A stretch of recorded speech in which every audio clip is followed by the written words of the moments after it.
Good evening, I'm Laura Lee. And I'm Dan Wolf. Thanks for joining us. Tonight, a more than week-long Northern News Now investigation is sparking action among community Action Duluth employees as the organization deals with financial turmoil. The nonprofit provides critical services to families in need. But tomorrow, concerned employees are holding a news conference to address money and management concerns they have at that organization. And Northern News Now has followed our reporting that CAD has $120 grand in unpaid bills. Northern News Now's Kyrie Johnson has led this investigation for us and joins us live from Lincoln Park tonight. Kyrie, what's the latest? Yeah, Laura and Dan, yesterday I obtained this pile of documents that show just how serious financial issues are here at CAD. It's a list that shows unpaid bills total more than $120,000. According to the documents, which we have redacted to provide those who aren't able to speak publicly at this time, that unpaid money is owed to various organizations. While some of the debt goes back to last year, most of the bills began to pile up this summer.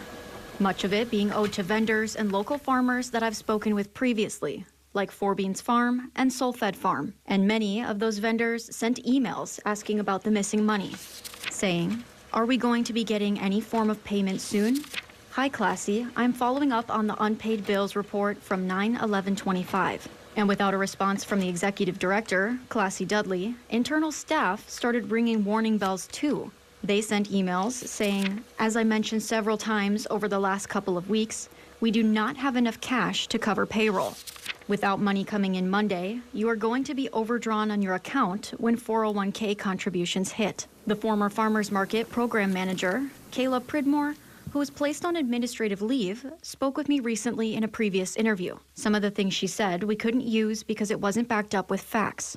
Now it is. She spoke about some of the daily issues that arose because of those unpaid bills. Cars were repossessed more than once. Program vehicles were repossessed. We were receiving notices that electricity would be cut. Recently, there was no Wi-Fi when people came in.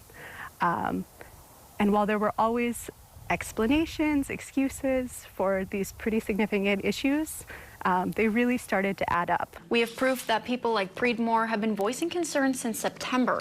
And as of yesterday, the grand total of unpaid bills was $126,781.63. That includes 110 individuals, businesses, or organizations that have either gone without full payments or any payment at all.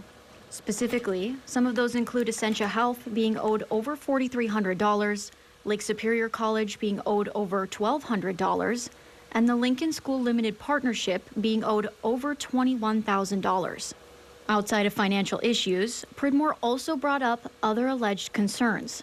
But I will say that there was a pattern of bullying, pretty obvious favoritism, breaking of confidentiality, just some pretty serious concerns with the behavior of leadership. I attempted to contact Executive Director Classy Dudley multiple times in the last 2 weeks, as well as today. Despite being told that she was in office, I haven't received any response. That press conference that staff is holding will be held here at CAD at 5 p.m. tomorrow. We will have a team covering that. Live in Duluth, Kyrie Johnson, Northern News Now.